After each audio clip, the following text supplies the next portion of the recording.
Alhamdulillah. Alhamdulillahi Rabbil Alamin. Wassalatu wassalamu ala Rasulil Amin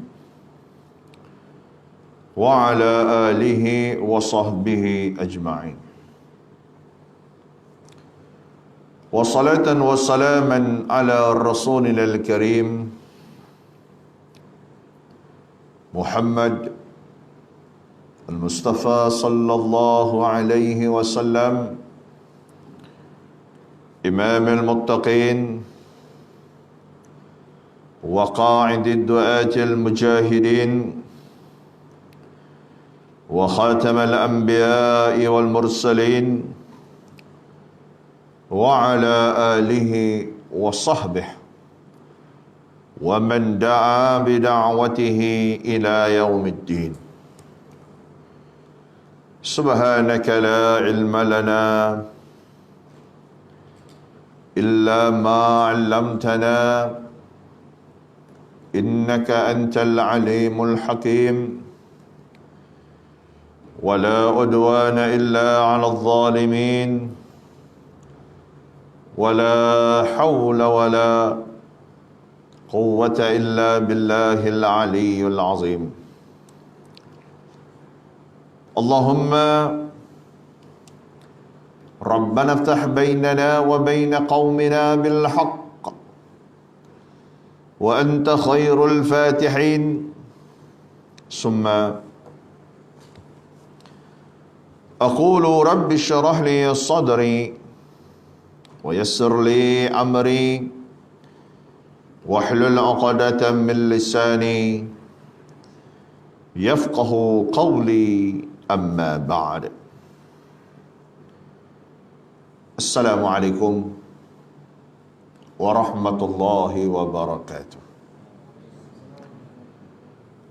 Sidang jemaah muslimin muslimat yang dirahmati oleh Allah Subhanahu wa taala. Semoga kita semua yang berada pada malam ini diberikan petunjuk oleh Allah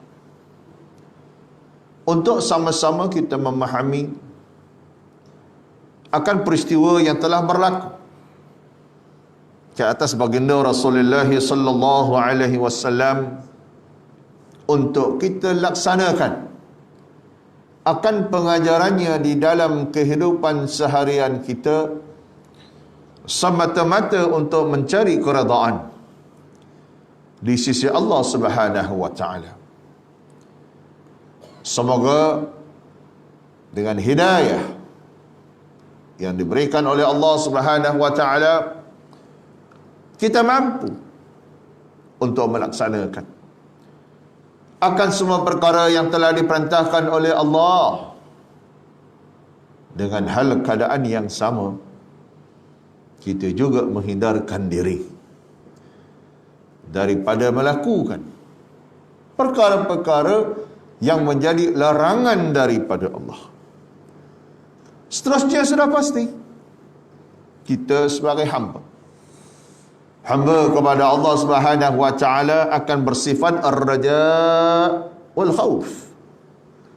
Iaitulah kita akan sentiasa berharap kepada Allah, dan kita juga akan berasa takut kepadanya di atas setiap perlakuan yang telah kita laksanakan, agar ianya diterima oleh Allah dan kita semua digolongkan oleh Allah Subhanahu wa taala di kalangan mereka-mereka yang bertakwa kepadanya.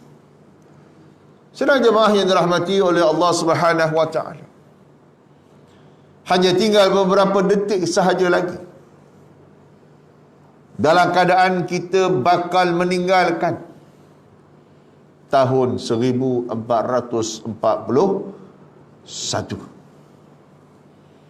Walau dalam keadaan apa sekalipun yang berlaku, begitulah hal keadaan masa yang telah ditakdirkan oleh Allah.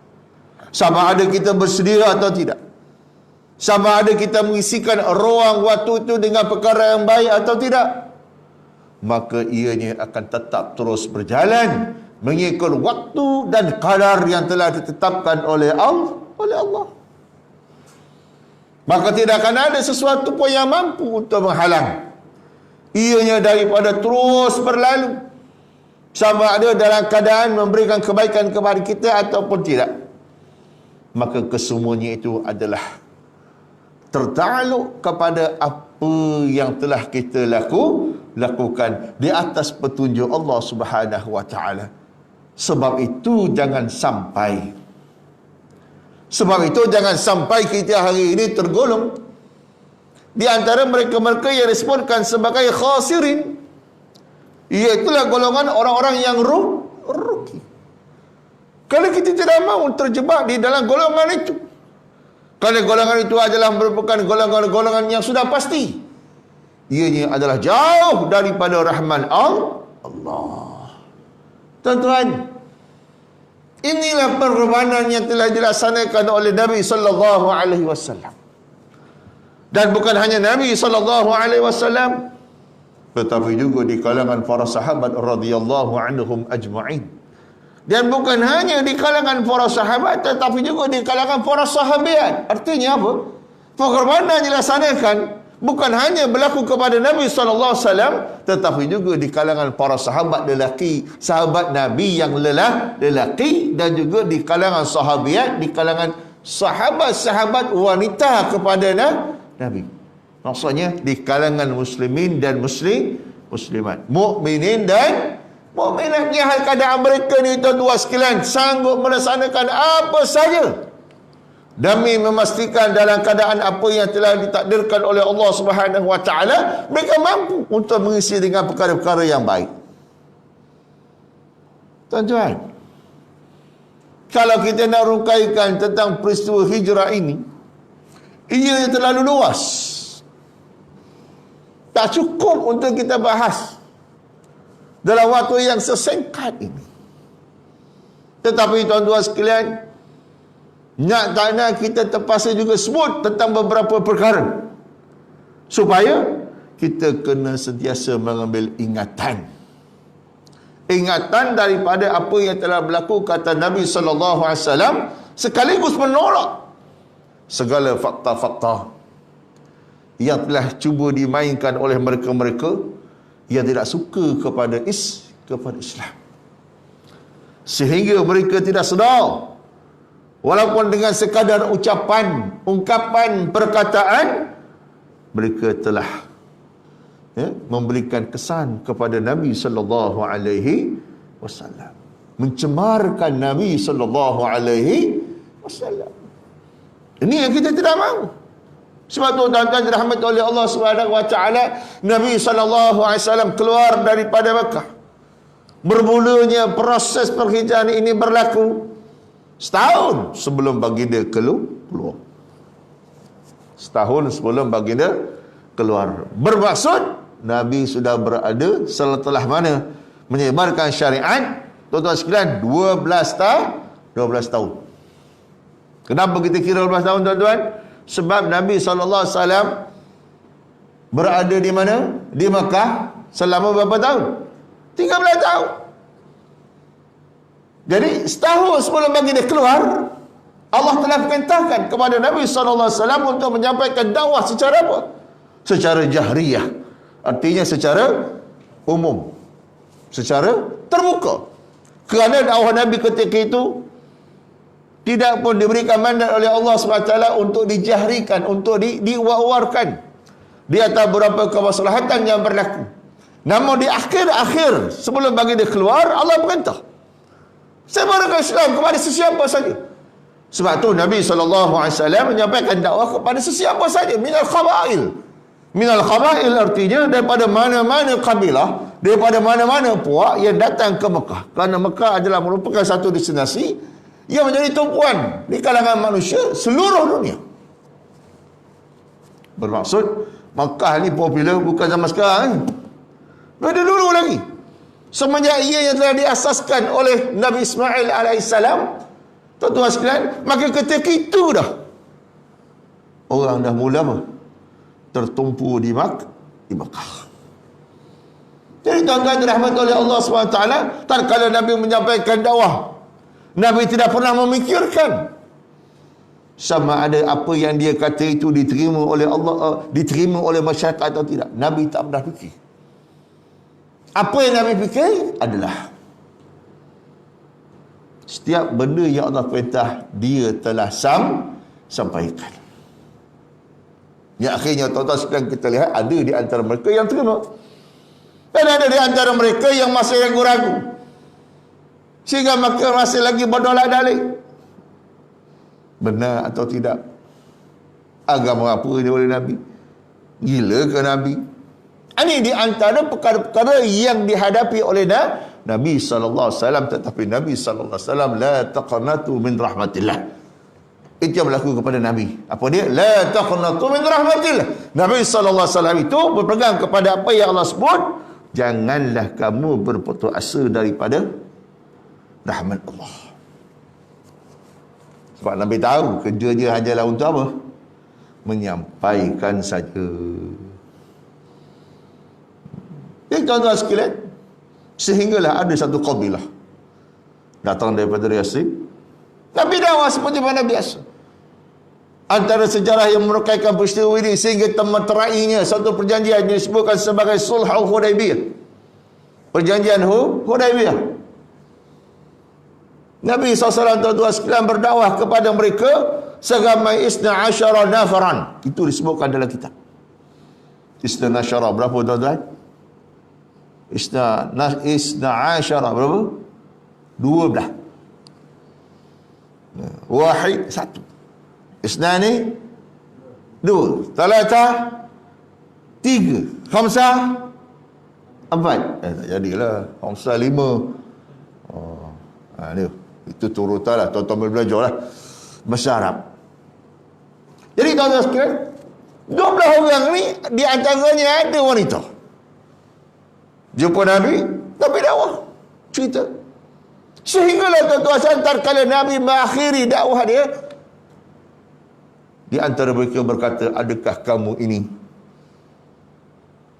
orang yang telah disebutkan di dalam kitab kami? Artinya tuan-tuan, kisah Ahmad ini, kisah Muhammad ini telah pun ada diceritakan dalam kitab-kitab yang diturunkan kepada mereka sebelum itu. Kitab apa tuan-tuan? Sudah pasti kitab Injil, sudah pasti kitab Taurat yang ada di sana menyebut tentang kerasulan Rasul sallallahu alaihi wasallam. Ini tuan-tuan sekalian, kelahiran umat akhir zaman diceritakan dan mereka sentiasa menunggu-nunggu. Tetapi tuan-tuan sekalian, mereka tak pernah bertemu. Tak pernah bertemu. Mereka menjagakan tuan-tuan sekalian Rasul sallallahu alaihi wasallam yang terakhir akan juga lahir daripada kelompok mereka. Kerana apa? Kerana bermula tuan-tuan sekalian daripada Yusuf, Yaqub, sehinggalah seterusnya. Tuan-tuan sekalian, bermula daripada Ishak, tuan-tuan sekalian, seterusnya. Ini semua daripada puak Bani Israel. Ini tuan-tuan, terputusnya Nabi SAW itu, tuan-tuan sekalian, kerana ianya berpunca daripada Ismail alaihissalam, yang juga berketurunan daripada Nabi Ibrahim alaihissalam. Di situ. Sebab itu mereka menunggu. Tetapi tidak kelihatan. Sehinggalah tuan-tuan sekalian, mereka bertemu dengan keadaan Nabi berdakwah, menceritakan tentang ketuhanan. Ya akhirnya tuan-tuan sekalian, apabila mereka menyatakan tentang perkara yang sedemikian, Nabi SAW tanpa ragu-ragu, ya itulah aku. Tuan-tuan, apabila mereka melihat di antara tanda-tanda kenabian yang ada pada diri Rasul SAW, mereka yakin.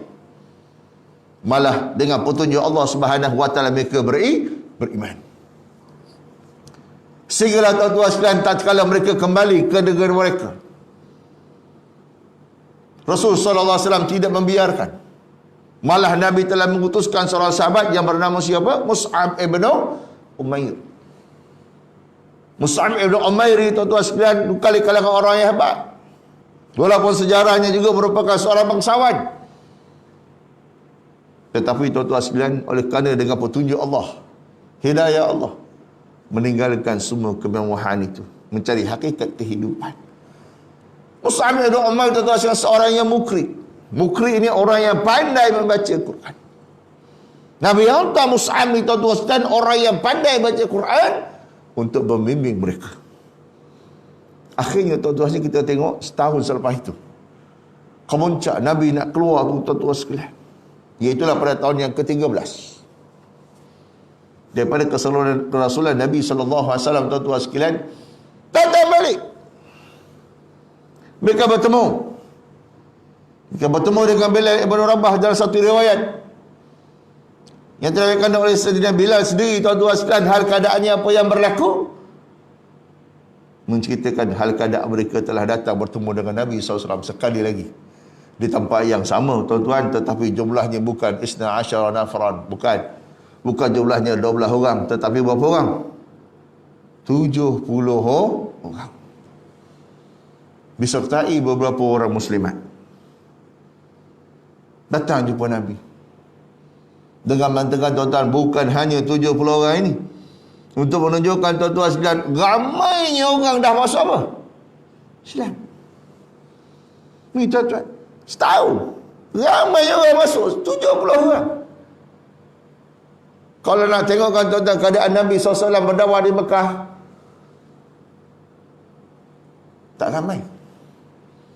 Ini setahun 70. Malahan disebutkan tuan-tuan sekalian dari riwayat, ramai lagi di bumi Yasrib. Orang apa? Masuk sudah di dalam Islam. Dan kedatangan mereka di tuan-tuan sekalian jumpa Nabi ni bukan sekadar nak jumpa, bukan sekadar nak beritahu kalau Islam ramai masuk, tak. Tapi nak beritahu bahawa sesungguhnya tuan-tuan sekalian, niat mereka adalah untuk menjemput Nabi sallallahu alaihi wasallam pergi ke Yathrib. Tuan-tuan, ni fakta kena pegang ni. Ya, Nabi dijemput. Ni tuan-tuan sekalian, Nabi nak keluar, tak sama sekali lah. Walaupun tuan-tuan sekalian hujan mah di negara orang, tak sama dia hujan apa? Hujan batu tempat sendiri. Tetapi inilah perancangan dan takdir Allah Subhanahu wa taala. Di atas peristiwa tersebut, tuan-tuan sekalian, Nabi sallallahu alaihi wasallam keluar juga. Ini tuan-tuan, ingat, tidak ada istilah pelarian, tidak ada Nabi lari, tidak ada istilah apa-apa. Nabi keluar, itulah konsepnya hijrah. Berpindah. Berpindahnya tuan-tuan sekalian di atas matlamat, tuan-tuan, jemputan. Apa dia? Nabi dijemput untuk membimbing mereka, untuk meletakkan Nabi di tempatnya. Tuan-tuan sekalian, itu yang berlaku. Sebab tu tuan-tuan dirahmati oleh Allah Subhanahu wa taala, matlamat dan perjuangan Nabi ini terlalu luas. Kita tidak boleh pandang daripada satu skop saja. Sebab tu tuan-tuan, tatkala Nabi kembali semula ke kota Mekah pada tahun yang ke-10 Hijrah, artinya tuan-tuan, ketika mana Nabi keluar daripada peristiwa tadi, tuan-tuan sekalian, tahun ke-13 daripada kerasulan Nabi keluar, tuan-tuan sekalian, pergi ke Madinah. Tahun yang ke-10 itu bermakna tuan-tuan sekalian, Nabi telah berada pada tahun yang terakhir. Nabi balik dalam peristiwa Fathul Makkah. Peristiwa ini cukup agung tuan-tuan sekalian. Kerana turun satu ayat dalam peristiwa itu tatkala Nabi sallallahu alaihi wasallam masuk ke Mekah. Apa Allah kata? Idza jaa nasrullahi wal fath wa ra'aita an-nas sayadkhuluna fi dinillahi afwaja fasabbih. Tuan-tuan dirahmati oleh Allah Subhanahu wa taala. Tatkala Nabi sallallahu alaihi wasallam membuka saja kota Mekah, tatkala ketika itu tuan-tuan sekalian, Abu Sufyan dalam keadaan kegelapan, meredah padang pasir, semata-mata nak bertemu dengan siapa? Nabi sallallahu alaihi wasallam. Tuan-tuan, kenapa dia jumpa Nabi tuan-tuan di waktu malam, tak waktu siang betul? Sebab supaya tidak kelihatan orang tentang keadaan dia bertemu dengan siapa? Dengan Nabi SAW. Tuan-tuan, kenapa Abu Sufyan jumpa Nabi jangan seperti itu? Kerana Abu Sufyan telah nampak. Dan di situlah hidayah. Dia nampaklah tuan-tuan, memang dah tak ada benda lagi dah perjuangan dia. Tuan-tuan sekalian, dalam keadaan Nabi ketika itu, tuan-tuan setelah datang ke Mekah, tuan-tuan sekalian, jumpa Nabi. Di akhir sejarah mengatakan dia juga masuk ke dalam Islam. Ni tuan-tuan, cuma tidak diisytiharkan. Isytiharnya dalam keadaan tak sedar. Tak sedarnya macam mana tuan-tuan sekalian? Tatkala esoknya Nabi SAW masuk ke mana? Ke Mekah. Dalam keadaan orang semua panik. Dan Nabi datang ramai-ramai tuan-tuan. Kata ketika itu kalang kabut. Nabi sebut, barang siapa yang masuk rumah Allah, Masjidil Haram, fahuwa amin. Fahuwa amin. Dia dalam keadaan apa? Aman. Tak ada ganggu. Kemudian tuan-tuan sekalian, Nabi sebut lagi satu istilah apa dia? Barang siapa yang masuk rumah Dar Abi Sufyan, rumah Abu Sufyan, fahuwa amin, maka dia juga apa? Aman. Tuan-tuan, tu timbul kepelikan. Kenapa Nabi sampai sebut siapa masuk rumah Abu Sufyan selamat? Ni tuan-tuan, tak kalah Nabi nak seorang masuk ke rumah orang yang tak selamat tuan-tuan. Secara tak langsung telah diisytiharkan oleh Nabi SAW. Ini sejarah. Sebab tu tuan-tuan, ketika itu kita lihat Allah turunkan satu ayat tadi, turunlah ayat tadi, idza jaa nasrullahi wal fath. Apabila telah datang saja pertolongan dari Allah SWT, tuan-tuan sekalian, dan tanda-tanda kemenangan itu, takkan ada orang yang boleh menghalang.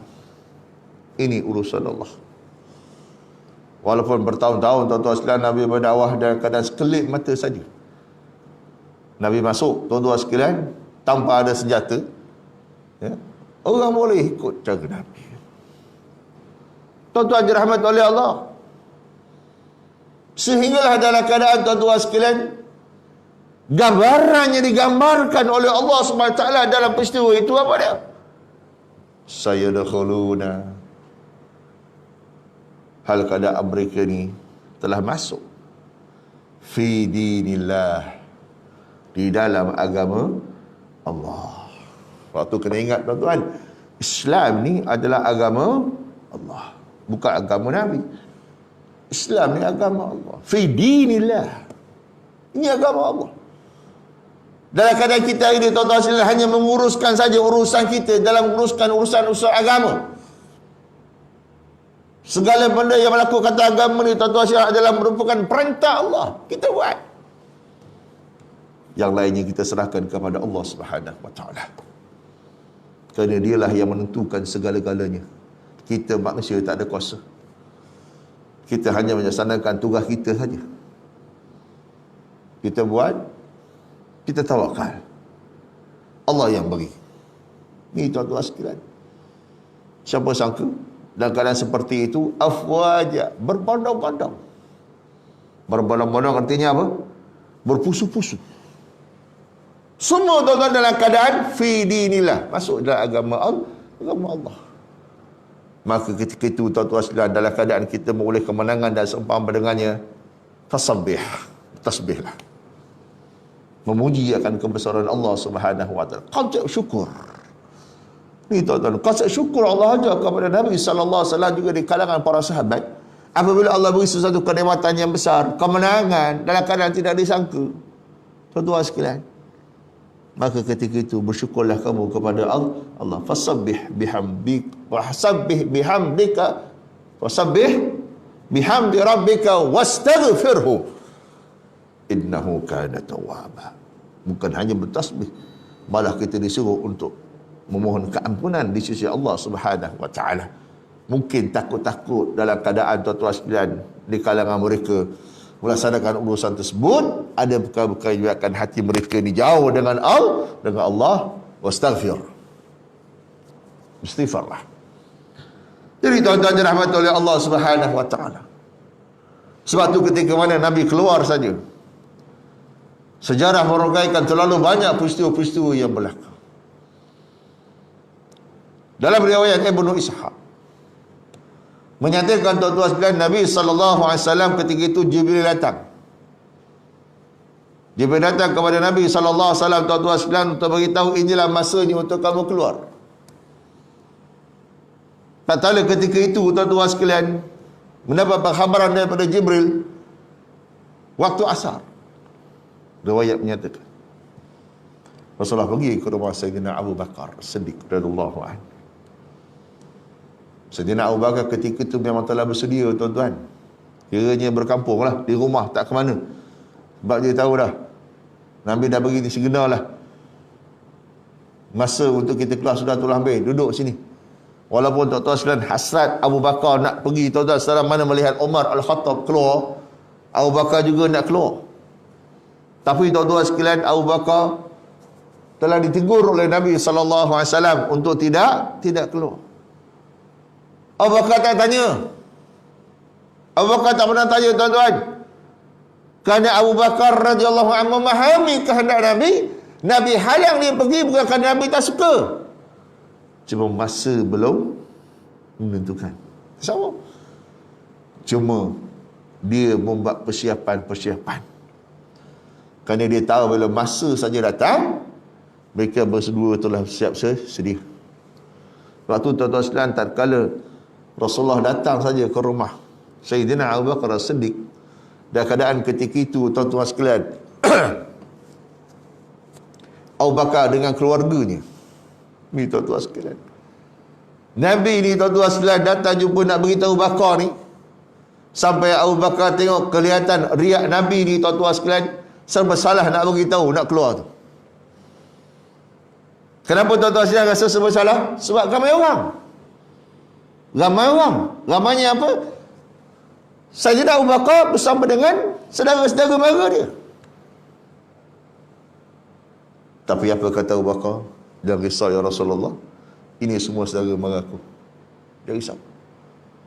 Ni tuan-tuan sekalian, lalu Rasul SAW sebut beritahu, inilah masa untuk kita keluar. Sebab tu tuan-tuan sekalian, kita tengok perancangan yang berlaku ke atas penjahat Nabi SAW ini, antara yang memainkan peranan ni tuan-tuan sekalian, yang memainkan peranan untuk menguruskan perjalanan gajah Nabi ni, semua di antara mereka ada keluarga daripada siapa? Abu Bakar. Ni tuan-tuan sekalian. Pertama, tak kala Nabi keluar, naik sampai ke bukit mana? Ke Bukit Sur. Ni tuan-tuan sekalian. Sampai di sana tuan-tuan sekalian, Nabi diriwayatkan bermukim beberapa hari. Maknanya apa? Duduk sekejap. Sebab nak melihat suasana dalam keadaan apa? Tenang. Suasana tengah gawat. Orang semua tengah cari siapa? Tengah cari Nabi. Hidup atau mati. Waktu dalam tu tuan-tuan sekalian, riwayat membongkar tentang kehebatan seorang mujahidah yang bernama siapa? Asma binti Abi Bakar. Yang Asma ini adalah merupakan anak siapa? Anak Abu Bakar. Tuan-tuan, siapa yang pernah naik Bukit Sur? Pernah je? Kita pergi. Allahu Akbar. Tak sempat. Tak apalah tuan-tuan sekalian. Kalau sekarang tuan-tuan pergi, tak ada masalah. Laluan tu dah ada. Tuan-tuan bayangkan dulu, seorang wanita naik bukit dengan batu batanya tuan-tuan sekalian, tanpa ada lorong-lorong yang seperti sekarang ni. Bagaimana pengorbanan mereka? Ni tuan-tuan sekalian. Begitu juga dengan keadaan seorang lagi anaknya, Abdullah, yang tugasnya tuan-tuan yang datang kepada Nabi SAW dalam keadaan matahari telah tenggelam. Ini tuan-tuan yang keluarnya pula sebelum matahari terbit, semata-mata untuk menyampaikan apa? berita suasana yang berlaku di Mekah macam mana, tenang ke tak tenang. Ini dua orang kita tengok yang ceritakan dalam sejarah membantu perjalanan Nabi SAW. Tuan-tuan sekalian, yang semua ini juga adalah merupakan perancangan daripada siapa? Allah Subhanahu wa Ta'ala. Ini tuan-tuan. Sampailah tatkala Nabi keluar. Ini tuan-tuan, Nabi keluar dipandu oleh seorang yang disebutkan dalam sejarah bukan orang Islam. Bukan orang Islam. Tetapi tuan-tuan sekalian, dia adalah merupakan orang yang diberikan kepercayaan oleh Sayyidina Abu Bakar As-Siddiq, dan ketika itu Rasulullah SAW tidak membantah. Tatkala Abu Bakar sebut tentang orang yang akan memandu mereka, tuan-tuan sekalian, Rasulullah tak membantah. Bermakna tuan-tuan sekalian, boleh tak ketika ini kita bersama-sama dengan orang yang bukan Islam dalam menguruskan, tuan-tuan sekalian, dalam perkara ini, boleh tak boleh? Boleh. Ni Nabi membenarkan dalam peristiwa ni.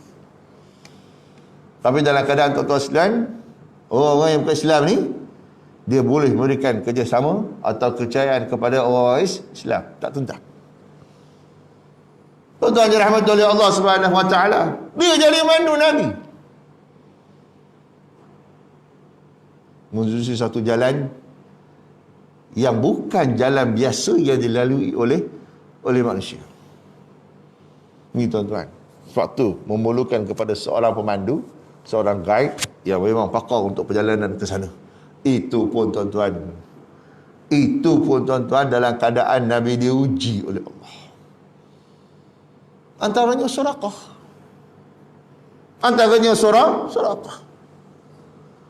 Dan kalau tuan-tuan sekalian, Suraqah datang kepada Nabi SAW dengan niat untuk membunuhnya, jatuh daripada kuda, bangun, jalan lagi, jatuh, bangun dalam keadaan luka-luka, tuan-tuan, jalan lagi. Allahu Akbar. Kuatnya azam dia nak bunuh siapa? Nak bunuh Nabi.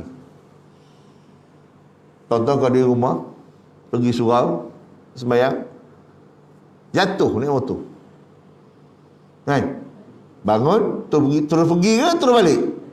Balik dulu lah, Ustaz. Tuan-tuan, 3 kali dalam keadaan memang orang kata memang balik lah, pergi rawat dulu lah. Tapi tidak. Ni Suraqah. Sedangkan Suraqah ni, tuan-tuan sekalian, adalah orang yang cukup hebat dalam menunggang apa? Menunggang kuda. Ni tuan-tuan sekalian, kalau kuda tu berjalan, dia boleh berdiri di belakang punggung kuda, tak payah pegang tali kuda, tuan-tuan. Macam sekarang ni, kalau tuan-tuan naik motor, tak payah pegang handle, duduk belakang berdiri tu, motor jalan sendiri. Macam itulah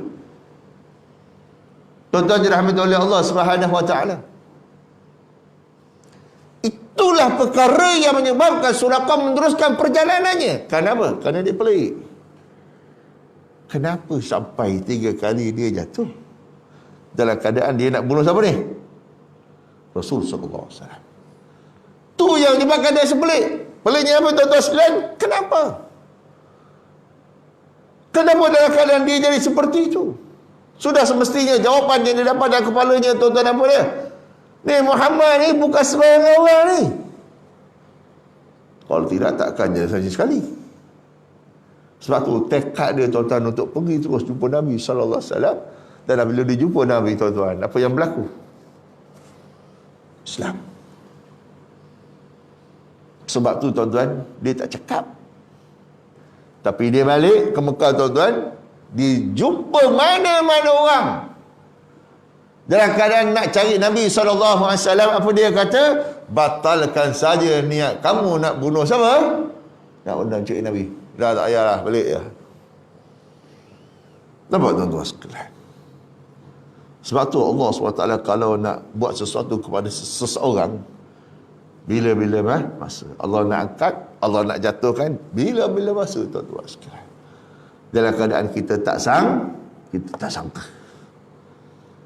Ni peristiwa hijrah ni tuan-tuan sekalian. Peristiwa Nabi keluar ni tuan-tuan sekalian.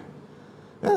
Ramai dah sendiri di antara orang Mekah yang dapat petunjuk dari Allah Subhanahu wa Ta'ala. Ni tuan-tuan. Walaupun ada sejarah di sana beberapa konsep syariat yang boleh kita ambil. Antaranya tuan-tuan sekalian, tatkala ada seorang lelaki yang mengenali Sayyidina Abu Bakar As-Siddiq.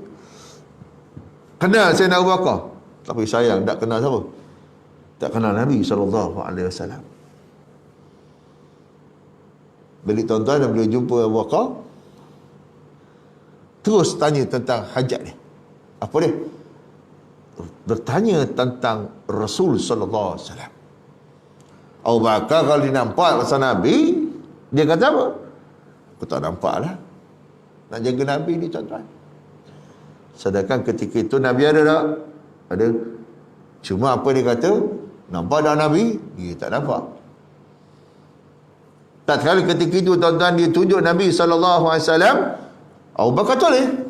Sebab dia tanya, siapa dia ni? Maka Abu Bakar kata, dia adalah petunjuk jalan. Siapa petunjuk jalan ni? Rasulullah SAW. Tuan-tuan, sampai pesanannya ke Abu Bakar, kalau kamu jumpa Muhammad beritahu.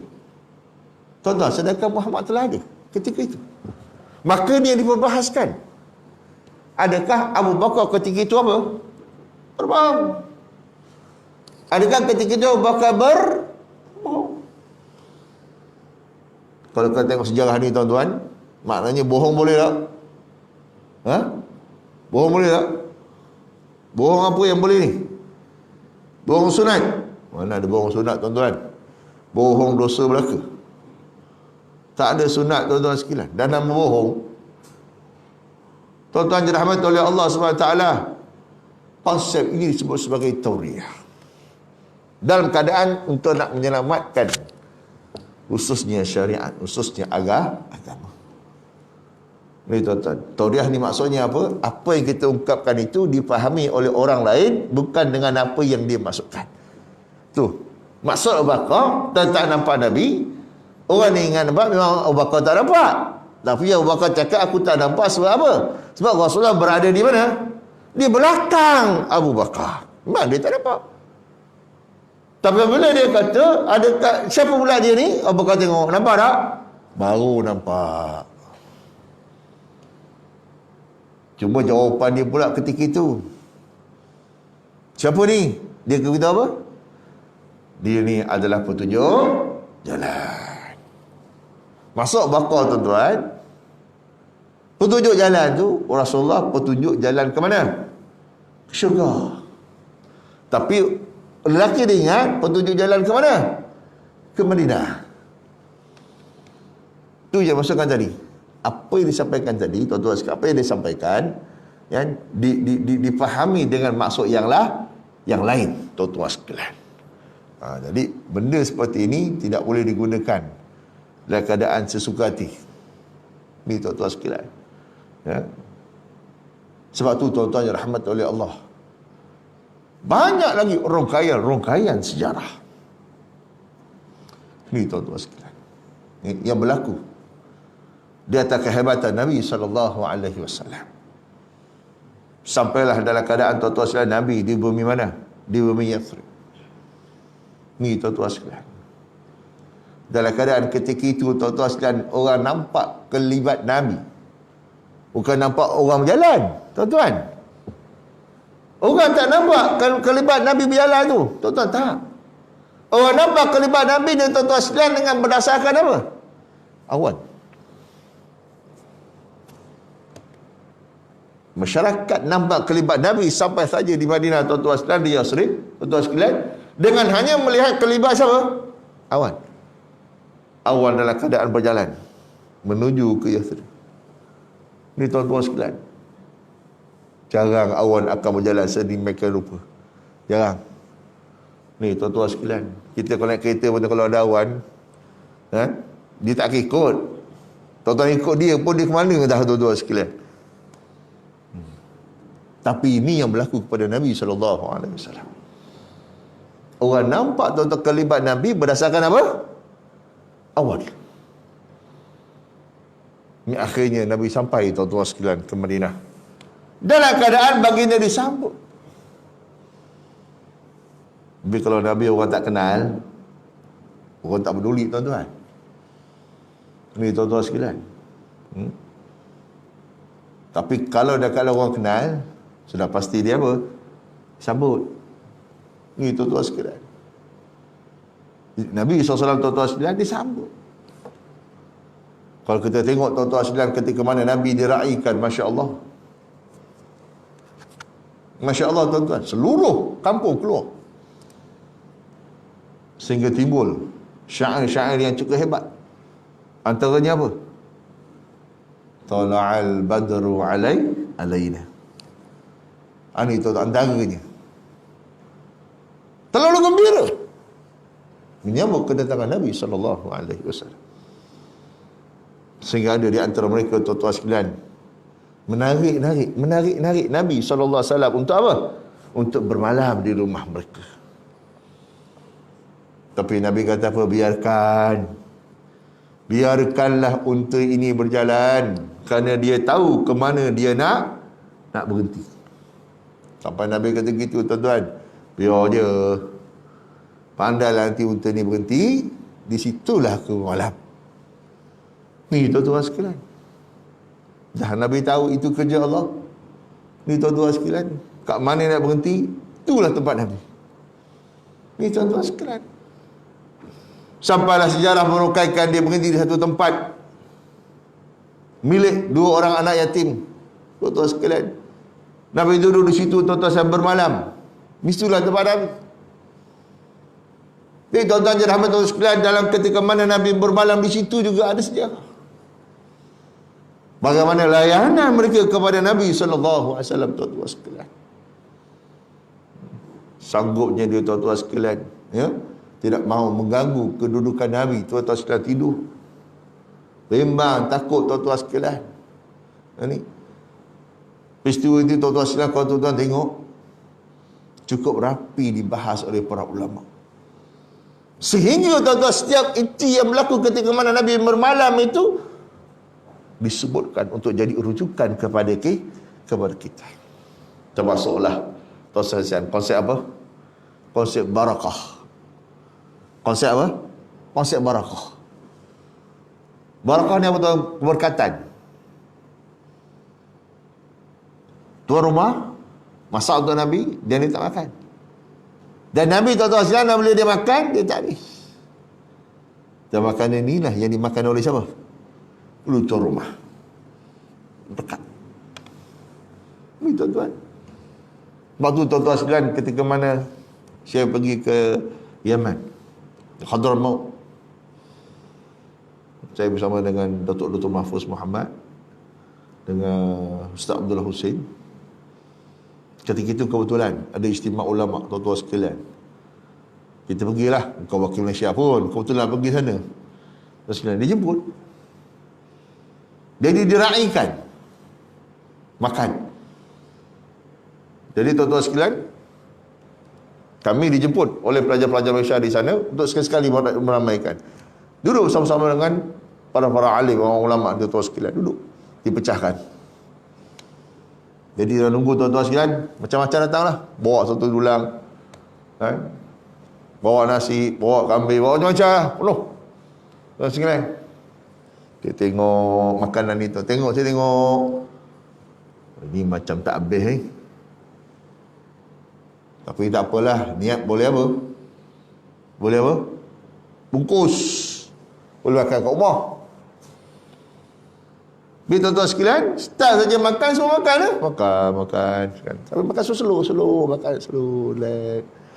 Tuan-tuan, kita makan bila nak habis je ini ni, makan ni. Tengah makan sikit, tuan-tuan sekalian, dulu lah, tak cuik dah makan. Setangan. Kita nak makan lagi tuan-tuan, tapi kerana semua dah berhenti, pasalah berhenti juga. Jadi tuan-tuan sekalian, selang beberapa waktu, ada budak pelajar-pelajar lain yang angkat makanan ni. Jadi tuan, angkat. boleh angkat saja tuan-tuan sekalian semua. Ada tempat dia masuk, riuh bunyi dekat belakang. Riuh. Kita kata, kenapa pula duduk riuh ni? Diam je tuan tanya. Orang biasa. Tak kecoh lah. Mana seolah suasana tu biasa. Tuan-tuan sekalian. Bila tuan-tuan dirahmati oleh Allah SWT, dalam perjalanan balik tu, kita pun tanyalah dengan pelajar sana. Kenapa tadi riuh kat belakang? Ini fenomena biasa Ustaz, dia kata. Fenomena biasa macam mana? Mereka ni Ustaz sebenarnya berebut makanan yang ditinggalkan oleh siapa? Tetamu ni. Orang alim ni, dia kata. Saya nampak aku rasa tu patutlah ada orang dimakan tak apa. Macam habis. Memang sengaja ditinggalkan tuan-tuan sekalian. Dan inilah yang telah dilaksanakan oleh mereka. Berkat. Hasil daripada tangan-tangan orang alim. Tuan-tuan kalau bongkar sejarah Syekh Abdul Qadir Al-Jilani kan, begitulah hal keadaan ini yang berlaku. Tuan-tuan sekalian, kan? Makan bersama-sama dengan anak-anak murid dia. Dan anak muridnya tidak akan makan kalau siapa? Syekh Abdul Qadir tak makan. Sehingga tuan-tuan jadi isu, ya. Seorang pelajar, bapaknya datang jumpa dengan Syekh Abdul Qadir, dia kata, kan? Kamu memberikan makanan kepada anak saya hasil daripada sisa-sisa kamu. Itu maklumat yang dia dapat, tuan-tuan. Tetapi apabila ditanya kepada anaknya, tuan-tuan, tanya dengan anak dia beberapa persoalan, anak dia jawab satu persatu dengan nas, dalil, tuan-tuan sekalian, yang cukup mantap. Dalam keadaan belajar tak habis tu. Tak habis lagi. Maka bapa dia, tuan-tuan sekalian, dalam keadaan tadi dengar anak dia jawab, tak jadi nak balik. Patah semula ke mana? Ke tempat Syekh Abdul Qadir, tuan-tuan sekalian. Wahai Tuan Syekh, ajarilah anak saya. Maka ketika itu tuan-tuan sekalian, apa dia kata? Sesungguhnya ruang untuk dia belajar di sini telah ditutup. Kalau dia belajar pun tuan-tuan, tak ada berkah. Sebab apa? Sebab perbuatan bapa dia tadi. Jadi tuan-tuan, yang tidak hormat kepada siapa? Kepada orang alim seperti Syekh Abdul Qadir ni, tuan-tuan sekalian. Ini yang berlaku. Sebab tu tuan-tuan dirahmati oleh Allah SWT. Sehinggalah Nabi SAW membuka kota Madinah ini dalam keadaan, tuan-tuan sekalian, rakyatnya berbilang bangsa. Nabi dapat satukan. Hanya kerana Nabi bawa satu benda, iaitulah apa? Islam. Ini je Nabi bawa, tuan-tuan sekalian. Puak Haus, Puak Khazraj, dalam sejarah menukaikan bagaimana mereka bergaduh berpuluh tahun, tuan-tuan, dalam keadaan yang amat dahsyat. Dahsyat, tuan-tuan. Sampai bunuh, tuan-tuan sekalian, hantar balik, naik kuda, pergi sana, tuan-tuan sekalian. Sampai macam tu sekali. Tetapi dengan kehadiran Nabi SAW, mereka boleh berdamai. Hanya kerana Nabi bawa apa? Islam. Ini tuan-tuan. Sebab tu tuan-tuan dirahmati oleh Allah Subhanahu Wa Taala. Inilah sebenarnya kita. Kita mempunyai satu agama yang cukup kuat. Sebab tu elokkan diri kita. Pegang betul-betul. Jangan sampai kita sendiri meragui tentang apa? Tentang Islam. Keraguan kita kepada Islam, tuan-tuan sekalian, akan menyebabkan umat Islam lemah. Tapi kalau kita ada yakin tentang kesyumul Islam, pelaksanaan bukan hanya dalam diri kita, tetapi dalam pelaksanaan keseluruhan, menyeluruh, tuan-tuan sekalian, pasti kita akan selamat. Selamat bukan hanya di dunia, tetapi akan mendapat kebaikan di akhirat, dan kita akan terhindar daripada golongan yang kita sebutkan tadi. Apa dia tuan-tuan bermula tadi? Khasirin. Kita akan terhindar daripada golongan itu. Jadi mudah-mudahan secara ringkas tentang apa yang disebut 2-3 benda, tuan-tuan, pada malam ni kita dapat sematkan dalam diri kita. Kita berazam untuk mengubah, untuk jadikan hari ini lebih baik daripada hari semalam. Dan kita akan pastikan hari esok lebih baik daripada hari ini. Tuan-tuan, jangan pandang belakang. Mana ni? Jangan pandang belakang. Kerana kalau kita pandang belakang, tuan-tuan, mungkin kita rasa kita ni tak akan jadi orang yang elok. Sebab banyak benda yang kita buat yang juga kita rasa hina di sisi Allah Subhanahu Wa Taala, dan kita akan rasa putus asa tentang perkara itu. Allah Maha Adil, Allah Maha Penyayang, Allah Maha Pengasih. Dan berarti kata kita tidak toleh ke belakang, tuan-tuan, kita terus ke hadapan dengan membawa suatu perubahan untuk kembalikan diri kita kepada siapa? Kepada Allah Subhanahu Wa Taala. Dalam konsep tadi apa dia? Wastaghfir. Dalam keadaan kita memohon keampunan di sisi Allah Subhanahu Wa Taala. Dan pastinya Allah telah menyediakan kepada mereka-mereka yang hal keadaannya wasari'u ila maghfirah, dalam keadaan mereka ini menyegerakan dirinya untuk kembali kepada Allah Subhanahu Wa Taala. Apa dia, tuan-tuan sekalian? Jannat. Apa dia jannat? Syurga. Syurga. Allah akan beri kepada kita, tuan-tuan sekalian, syurga. Banyak tu, tuan-tuan sekalian. Allah bentangkan kepada kita seluas langit dan bumi. Jadi semoga kita semua diberkati dan dirahmati oleh Allah Subhanahu Wa Taala. Teruskan kehidupan kita dengan meningkatkan amal kita kepada Allah, mengikut kepada kemampuan yang telah Allah beri kepada kita. Semoga kita sentiasa berada dalam Allah SWT, insya-Allah. Jadi saya mohon maaf banyak-banyak, semoga ada manfaat untuk kita semua, insya-Allah. Qulu qawli hadha astaghfirullahal azim li wa lakum innahu wal ghafurur rahim. Allahumma ihdina as-siratal mustaqim siratal ladzina an'amta 'alaihim من النبيين والصديقين والشهداء والصالحين وحسن أولئك رفيقا يا أرحم الراحمين. اللهم ارزقنا فهم النبيين حضر المرسلين إلحام الملائكة المقربين في عافية والسلامة برحمتك يا أرحم الراحمين. اللهم اجعلنا من الذين يستمعون قولا ممن يتبعون ما أحسنه. اللهم ربنا عليك توكلنا وإليك أنبنا وإليك المصير. اللهم إنا نعوذ بك من عذاب جهنم ونعوذ بك من عذاب القبر ونعوذ بك من فتنة النساء ونعوذ بك من فتنة المسيح الدجال ونعوذ بك من فتنة المحيا والممات. اللهم إنا نعوذ بك من البرص والجنون والجزم ومن سيء الأسقام يا حي يا قيوم يا ذو الجلال والإكرام. وصلى الله على سيدنا محمد وعلى آله وصحبه وبارك وسلم. والحمد لله رب العالمين. سبحانك اللهم وبحمدك أشهد أن لا إله إلا أنت أستغفرك وأتوب إليه. بسم الله الرحمن الرحيم. والعصر إن الإنسان لفي خسر إلا الذين آمنوا وعملوا الصالحات وتواصوا بالحق وتواصوا بالصبر. السلام عليكم ورحمة الله وبركاته.